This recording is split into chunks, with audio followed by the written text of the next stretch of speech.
नारिंगी रंग हा उष्णता, उत्साह आणि त्यागाचं प्रतीक आहे. आणि म्हणूनच मी आज एका अशा व्यक्तिमत्वाची तुमची ओळख करून देणार आहे की जी एक उत्तम लेखिका आहे, त्याचबरोबर त्या समाजशास्त्रज्ञ सुद्धा आहेत.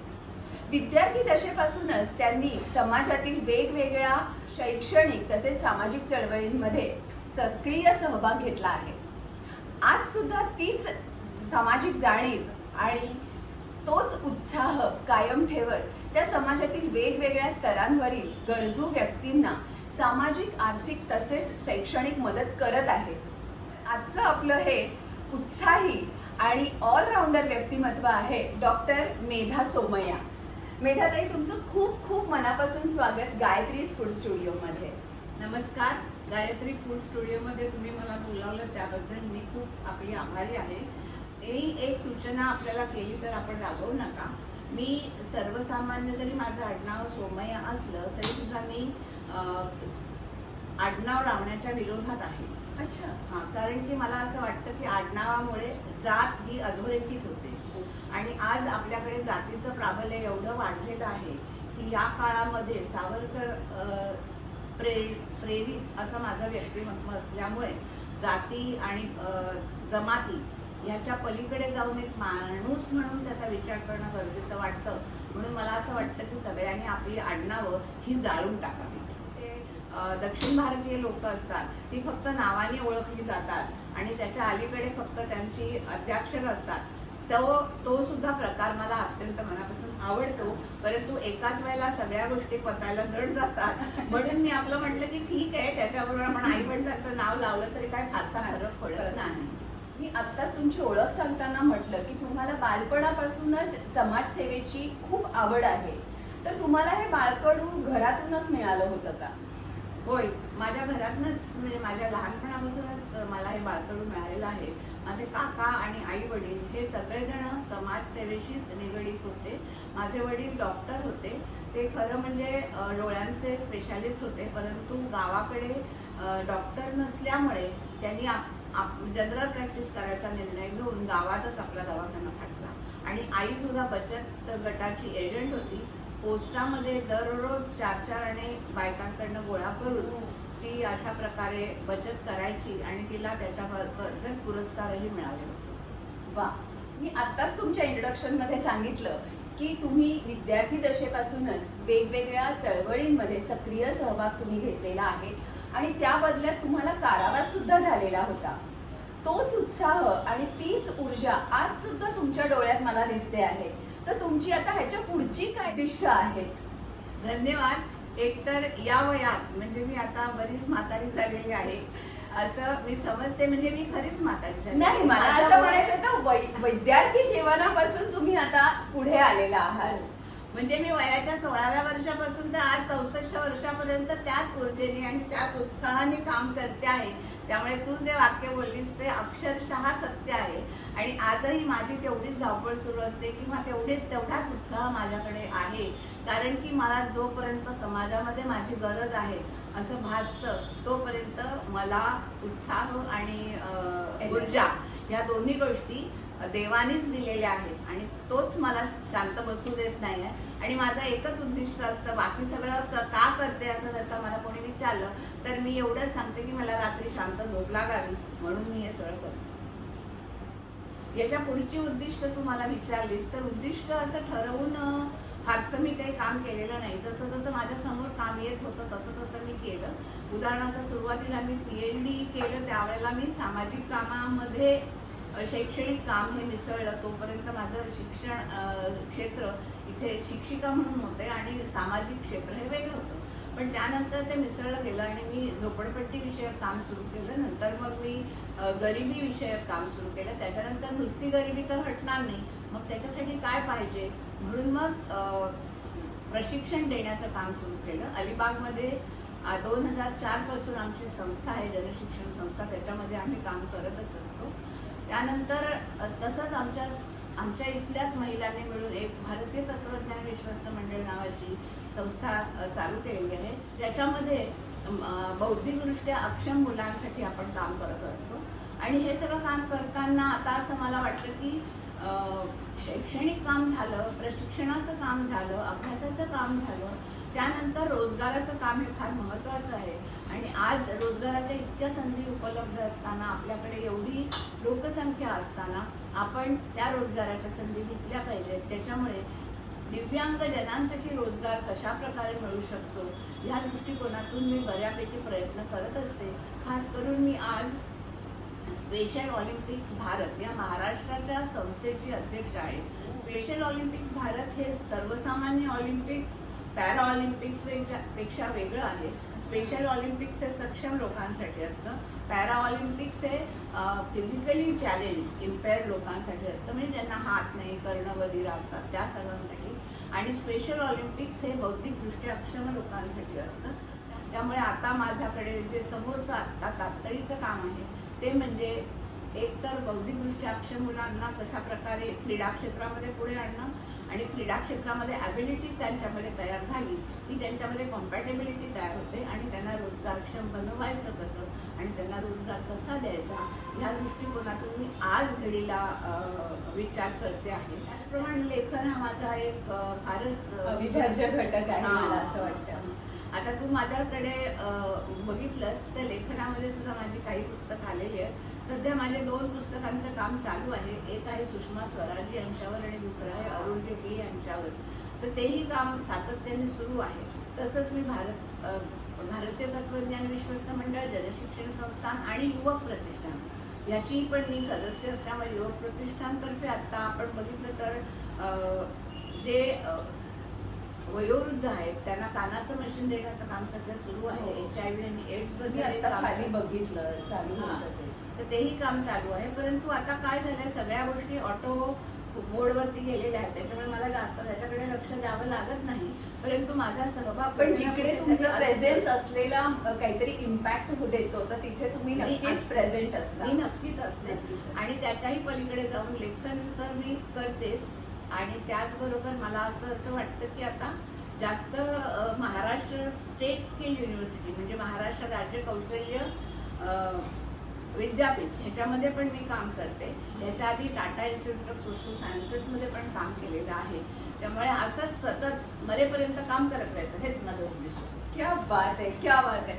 तुमच्याकडून मला इतकी एनर्जी आता ह्या क्षणी मिळतेय. तो फक्त ऑरेंज रंग नसून तुमच्याकडून त्यागाची भावना सुद्धा तितकीच प्रेरित होते आहे. तुम्ही माझा ह्या इंटरव्ह्यूच्या निमित्ताने चॅनल नक्कीच बघितलं असेल. तुम्हाला काही सूचना कराव्याशा किंवा काही आयडियाज तुमच्या शेअर कराव्याशा वाटतात का? अर्थातच आता माझ्या ज्या सूचना असतील त्या थोड्याशा का होईना परंतु हटके असतील असं मला वाटतं. तुझं तर चॅनल अतिशय सुंदर आहे आणि तुझ्यासारख्या मुलींनी अशा प्रकारे चॅनल सुरू केलं आणि स्वतःचंच एक वेगळं अस्तित्व तयार केलं त्याबद्दल सर्वात प्रथम तुझं खूप खूप अभिनंदन. थँक्यू. आणि खूप खूप शुभेच्छाही तुला या बाबतीमध्ये.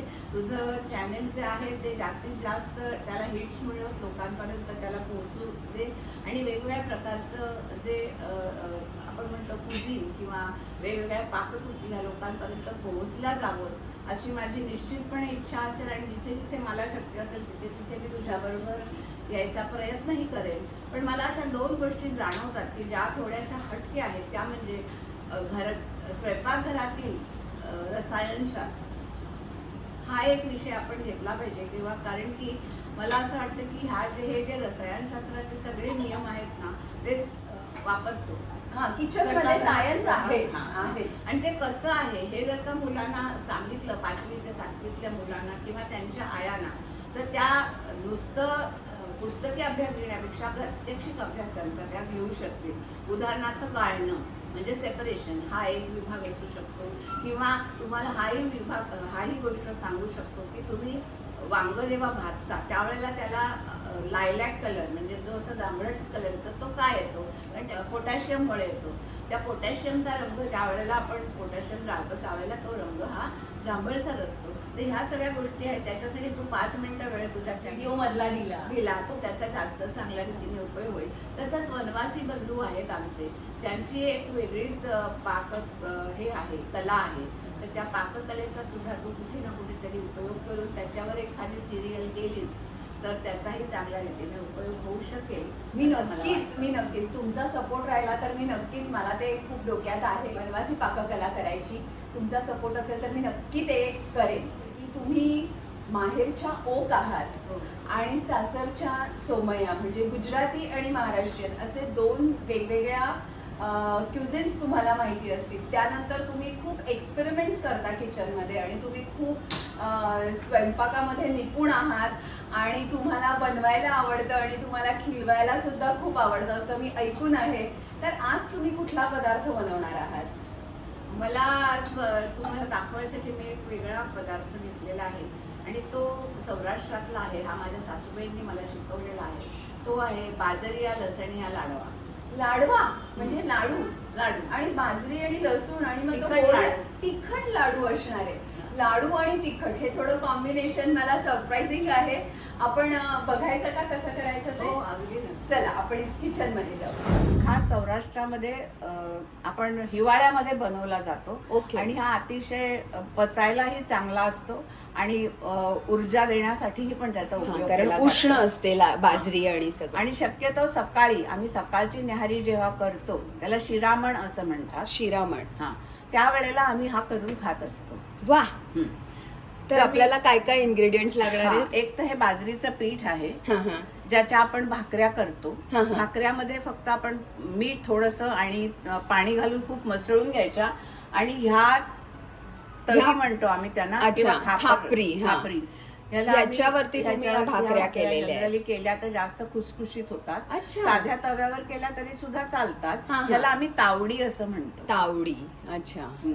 या भाकऱ्या शिळ्या आहेत. हा, ताज्या भाकऱ्या नाही नाही, वापरायच्या. ताज्या भाकऱ्या नाही. आदल्या दिवशी रात्री ज्या उरलेल्या भाकऱ्या असतात ना त्याचं त्याचाच करतात. करतात. खास करून आम्ही ह्या करून ठेवतो भाकऱ्या. ओके. हा, हा. म्हणजे हा लाडू करायचा तर तुम्ही स्पेशली करून ठेवता. भाकऱ्या करून ठेवतो. म्हणजे हे बाजरीचं पीठ आहे, त्याच्यामध्ये मीठ आणि पाणी घालून याच्या तावडीवर केलेल्या ह्या भाकऱ्या भाकऱ्या आहेत. आहेत. ह्या शिळ्या भाकऱ्या आहेत. ओके. ओके. ओके. हा. त्याच्याबरोबर आपल्याला ही लसणीची पात लागते. अच्छा. पण ही लसणीची पात आत्ता मिळत नाही. पण माझ्या घरी किचन गार्डन असल्यामुळे माझ्याकडे लसणीची पात वगैरे सर्व असतं. क्या तर बात ती आहे. अशी बारीक बारीक चिरलेली असते. ती आपल्याला पाऊस गेला की ही आपल्याला कायमस्वरूपी मिळते. मिळते. त्याला अजून एक थोडासा स्वाद यायला पाहिजे म्हणून मग त्याच्या ज्या छोट्या छोट्या अशा लसणीच्या कळ्या असतात, त्या बारीक चिरून त्या बारीक घेतल्या. चिरून घेतलेल्या आहेत. हम्म, हम्म, हम्म. आणि तेल. अच्छा. मूळ एवढेच पदार्थ लागतात. बरं. आता हे गरम आहे, उष्ण आहे.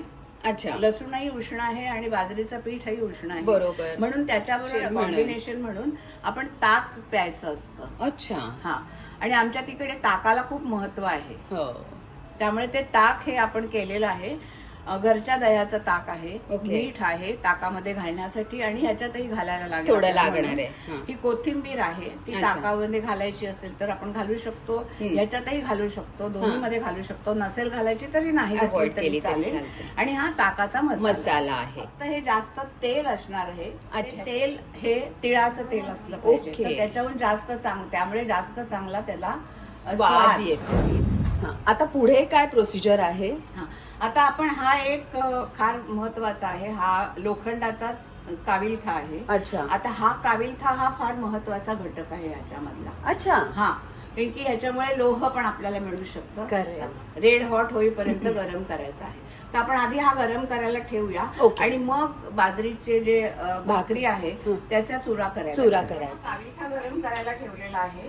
आता खरं म्हणजे हा काविलथा गरम करताना आपण हे गॅस फुकट घालवतो आहे. परंतु नेहमी आम्ही काय करतो, जेव्हा बाकीचा स्वयंपाक करायचा असतो त्याच वेळेला काविलथा गरम करायला आतमध्ये ठेवून देतो, म्हणजे तो आपोआप गरम होत राहतो. होऊ शकतो. किती मस्त आयडिया आहे. हा, तर हे आता एकदम व्यवस्थित गरम होत आहे. तोपर्यंत आपण ह्याचा एक चुरा करून घेऊया. आणि शक्यतो तो आपण हातानेच करायचा असतो. हा मिक्सर मध्ये नाही करायचा. अच्छा. कारण ते आतमधलं बाष्प आहे ना, ते बाष्प त्याच्यातच राहायला पाहिजे. अच्छा. आणि मिक्सर दुसरी मध्ये गोष्ट- कोरड्या होत हा, जात. आणि खूपच बारीक नाही करायचं. म्हणजे थोडस त्याचं एक नाही म्हटलं तर त्याला Texture राहायला पाहिजे. कंटिन्यू राहायला पाहिजे. तर ह्या भाकऱ्या आहेत त्या आपण जशा पोळीच्या लाडवाला करतो की नाही, तसंच. तशाच प्रकारच्या ह्या भाकऱ्या आणि त्या शिळ्या असल्यामुळे त्याचा चुरा होतो पटकन पटकन. होतो. तुम्ही किती छोट्या छोट्या गोष्टी एकदम डिटेल मध्ये सांगत आहात. अगं तुला माहिती नाहीये, परंतु मी ना म्हणजे एक साधारण 20-25 वर्षापूर्वी झीवर, आणि त्यावेळेला मला वाटतं अल्फा मराठी होतं, तर त्यावेळेला मी कुकरी शो करत असते. त्यावेळेला मी खूप सारे कुकर इश्यू केले होते. वैजयंती कुलकर्णी म्हणून माझी मैत्रीण आहे, ती पण मुलुंडमध्येच राहायची पूर्वी. अच्छा. तर तिच्या माध्यमातून मी बरेचसे असे वेगळे वेगळे पदार्थ लोकांना दाखवत महिलांसाठीचा जो कार्यक्रम होता तो ती करत असे. त्या कार्यक्रमामध्ये मी ते करत असे, त्यामुळे मला खूपच म्हणजे सवय आहे. आणि तसं मी लेखक आणि ह्या बाबतीमध्ये थोडीशी माहितगार असल्यामुळे मला काय काय करावं लागतं सोशल मीडियाला तेही तुम्हाला कळतं. आणि माझा मुलगाही सोशल मीडियामध्ये त्यांनी पीएचडी केलेला आहे. ओ, अरे वा. सोशल मीडियाचा काय उपयोग असतो, कशा रीतीने आपण वापर करून घेऊ ते शकतो. सगळं मला ह्याच्यामध्ये थोडंफार का होईना कळतं. आणि केवळ असं नाही, मी सगळ्यांकडूनच काही ना काहीतरी शिकते. माझी शेजारी होती तमिलियन, तिच्याकडून म्हणजे मी सगळे पदार्थ, पण मला पारंपरिक पदार्थ करायला जास्त आवडतात. आणि दुसरी गोष्ट म्हणजे आणखीन एक म्हणजे माझी पुस्तक मी एक संग्रहित केलेला आहे. आमच्या आजी आहे त्यांची आईची आवड म्हणून, त्याच्यामध्ये कोकणस्थी पदार्थ सगळे. अरे वा. तेही मी संकलित करून त्याचंही पुस्तक प्रकाशित केलेलं आहे. आता आपण करताना एक लक्षात ठेवायचं, हे बघ हे मी कसं करते बघ. ह्याच्यामुळे काय होईल की जे मोठे मोठे तुकडे असतात ना ते असे वरती येतील आणि मग ते असे हातात घ्यायचे आणि मग ते परत चुरायचे. हे बघ, ते असं चुरा त्याचा असा सुंदर झाला पाहिजे. मग तो लाडू बांधला जाईल. हा, आणि त्यामुळे त्याच्यामध्ये जे सगळे इन्ग्रेडियंट्स आहेत आपले ते पण मिक्स होतील चांगल्या रीतीने. आणि मी लेखिका असल्यामुळे अजून एक गोष्ट मी केली, त्याच्यामध्ये फोडणी नावाची एक माझी एक कथा आहे, ती खूप फेमस आहे. ती मी याच्यावर पण वाचली होती, रेडिओवर वगैरे. ती मला कुठे वाचायला मिळेल? माझं पुस्तक आलेलं आहे उद्गार, त्याच्यामध्ये ती आहे. अच्छा. आणि ते पुस्तक अमेझॉनवर अवेलेबल आहे. अमेझॉनवर अवेलेबल आहे. ते इंकिंग इनोव्हेशननी काढलेलं पुस्तक आहे आणि त्याला झाली आता 4 वर्ष. अच्छा. हा, आता त्याच्यानंतरही अनेक, आता बघितलं तुम्ही चुरा कसा सुरेख झालाय. जेवढा हा मोकळा होईल चुरा ना, तेवढं ते जास्त चांगलं आहे. जेवढा बांधला जाईल तेवढा मग तो लाडू चांगला नाही. त्याच्यामध्ये आपण थोडंसं मीठ एकत्र करून घेऊया आणि थोडीशी याच्यावरती लसणीची पात घालूया. ती अशी पसरून नाही घालायची, एका ठिकाणीच ठेवायची. थोडीशी कोथिंबीर घालूया, थोडीशी अगदी बारीक अशी. आणि नंतर आता एक काम करायचं, आपल्याला तेल हाताशी ठेवायचं. ही फार महत्वाची प्रोसिजर आहे, ती नीट लक्ष देऊन बघ, कारण की ह्या प्रोसिजर मध्ये काही चूक झाली तर आपल्या लाडवाची चव बिघडणार.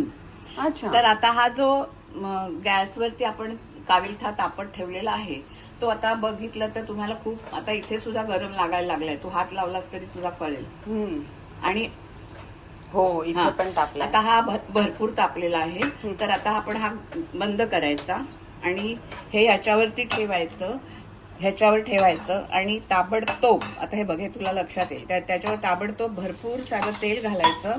ही लसूण पाकळी घालायची सगळी, ती अशी दाबून गेली पाहिजे आतमध्ये, आणि त्याच्यावर झाकण टाकायचं. म्हणजे तो त्याला मस्त स्मोकी फ्लेवर येतोय. तो स्मोकी फ्लेवर येईल. ऍक्च्युली हा काविलथ्याने तसं करायचं असतं, ते आपण परातीत केलं ना तर हा बाहेर स्मोक पण जात नाही, आतच राहतो. पण आता तुला दाखवण्यासाठी मी हे घेतलं, मिक्सिंग बोल मध्ये केलंय आपण. आणि असं हे जरा 5 मिनिटं जरा हे करून ठेवायचं. थोडस अजून लसूण आपल्याला हवी असेल तर आपण थोडीशी लसूणही त्याच्यामध्ये घालू शकतो. आणि आता हे हात जरा सांभाळून घ्या. आता हे सगळं आहे ना, हे आपण एका चमच्यानी याच्यावर घालत जायचं किंवा हाताने, पण हे असं आतमध्ये तो दाबला गेला पाहिजे. आता त्याला असा चुर असा आवाज येतो. आणि असं वाटलं आपल्याला तेल कमी आहे तर थोडंसं घालायला हरकत नाही. ह्याला तेल चांगल्यापैकी लागतं. हे असं आतमध्ये जायला पाहिजे. खूप तापलाय. तो आता बराच वेळ असं खरं त्याच्यामध्ये ठेवूनच द्यायचा असतो, ह्याच्यातली उष्णता सगळी त्याच्यामध्ये जाईल. आता मी काढते आणि आता हे आपण हाताने किंवा चमच्याने एकत्र करू शकतो. पण ते गरम असेल ना आतमध्ये? नसेल, जेवढं नाही गरम. नाही. अच्छा. कारण की काळीथा गरम असलं तरी ते खूप नाही गरम. हा, हा, हा. आपण आता हे हाताने करूया. अच्छा, लाडू बांधता येईल इतपत तेल पाहिजे. आणि जे काही उरलेलं साहित्य असेल आपलं ते काही त्याच्यात घालायला काही हरकत नाही. तेवढंच ते फ्लेवर येतील असेल. आणि जर का तुम्हाला हे जमणार नसेल तर तुम्ही लोखंडाची कढई घ्या, त्याच्यामध्ये लोखंडाची कढई गरम करा. हा, तेही मस्त ते आयडिया आहे. खूप गरम करायची आणि हा, त्याच्यामध्ये लसूण आणि हे सगळं एकत्र घालून लगेच- करून- हा हा बघा,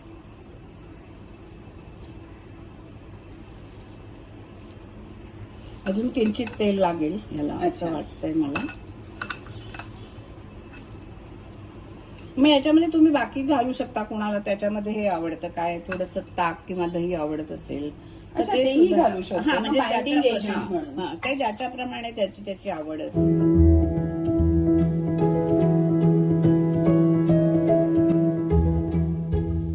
आता आपण हे लाडू बनवतोय, हे व्यवस्थित बांधून घ्यायचे. त्याला गोलवा आला तर चांगलं आहे. आणि जर का तुम्हाला असे लाडू बनवता येत नसतील तर तुम्हाला ते आपण सत्यनारायणाचा साचा. शिराचा साचा कसा असतो हा. त्याच्यामध्येही दाबून जरी भरलं ओ वाव. तरी सुद्धा चालून जाईल.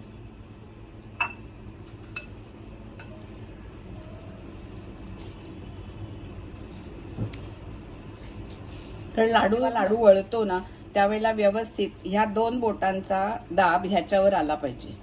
हे तिसरं बोट फक्त आधाराला असतं असं. आता आपले हे लाडू तयार झालेले आहेत.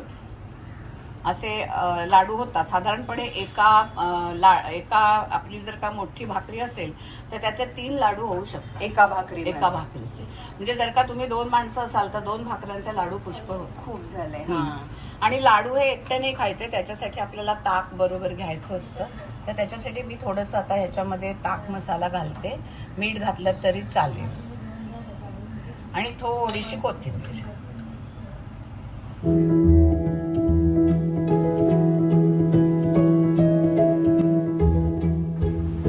गायत्री, आता आपण लाडू केले, तिखट लाडू केले, तर हे तुझ्यासाठी आहेत. आणि हे लाडू नेहमी ताकाबरोबर खायचे असतात. पण लाडू हे गरम असतात. हे सर्वसामान्यतः हिवाळ्यामध्ये केले जातात आणि सकाळी आधी म्हटल्याप्रमाणे ते सकाळी नाश्त्याच्या वेळेला खाल्ले जातात. तर ते खाताना नेहमी आम्ही ताकाबरोबर खातो. तर लाडू खाऊन बघ कसा झालाय ते तुला कळेल. हा समवॉट लाईक भाकरी आणि ठेचा एकत्र करून खाल्ल्यासारखा लागतोय, पण अप्रतिम चव झालेली आहे. खूपच छान. आणि ताक प्यायचं काय आहे? हो, हे तुझ्यासाठीच ठेवलेले आणि पूर्ण ताक पिऊन टाक. कारण आता इतकं मेहनत तुझी झालेली आहे त्यावेळेला तुला ताक प्यायला पण आवडेल. नाही, आणि बाहेर उष्णता पण खूप आहे त्यामुळे ताक मस्त आहे. आणि मेधाताई, तुम्ही खरोखरच इतक्या बिझी असता आणि एवढं काम करता, त्या कामासाठी माझा मनापासून तुम्हाला शुभेच्छा. आणि तुमच्या ह्या कार्याला खरंच माझ्याकडून सलाम. आणि एक छोटीशी आठवण भेट म्हणून मी नेहमी तुमच्या लक्षात राहावी म्हणून एक छोटीशी आठवण भेट तुम्हाला देते. Thank you so much. Thank you so much.